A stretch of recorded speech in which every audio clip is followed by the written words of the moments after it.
6년 전 이혼한 안모 씨는 두 자녀를 홀로 키우고 있습니다. 전 남편은 매달 100만 원씩으로 정해진 양육비를 거의 보내지 않았습니다. 6년간 밀린 양육비가 6,700만 원. 그런데 어제 아침 전 남편으로부터 갑자기 11만 원이 입금됐습니다.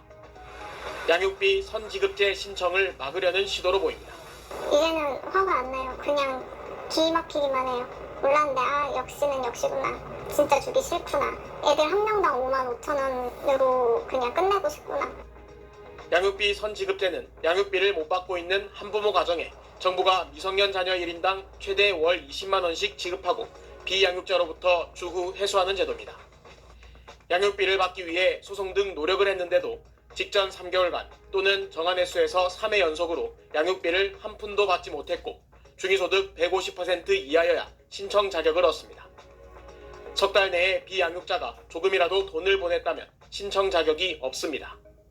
안 씨의 경우 매달 40만 원씩 받을 수 있었는데 전 남편의 꼼수로 못 받게 된 겁니다.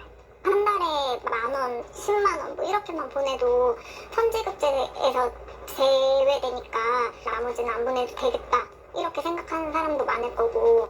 한부모 가족들 커뮤니티에선 1년 가까이 양육비를 안 주다가 지난달 7만 원이 입금됐다는 등 비슷한 사례들이 공유되고 있습니다.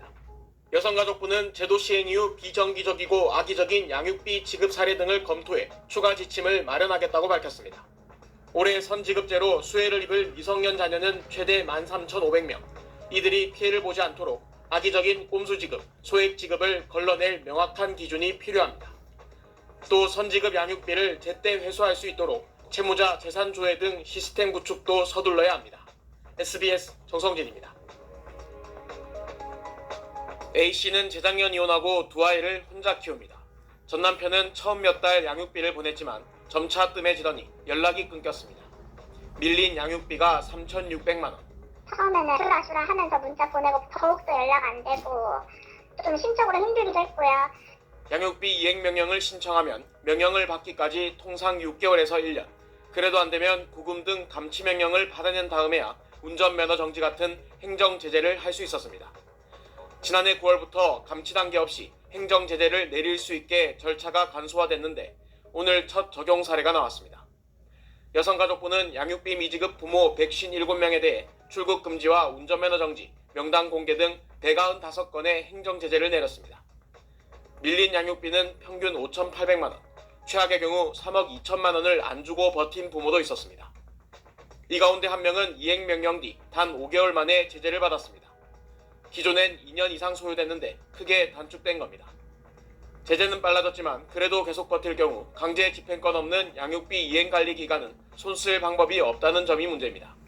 시간 소요도 많을 뿐더러 이런 양육비 채무 불이행하는 자들에게는 버틸 때까지 버텨보자라는 생각을 계속 하게 되죠. 오는 7월부터는 양육비를 못 받고 있는 한부모 가족에게 정부가 우선 지급하고 나중에 채무자에게 회수하는 양육비 선지급제도 시행되는데 부족한 지원 예산과 회수율 높일 방안은 과제로 남아 있습니다. SBS 정성진입니다.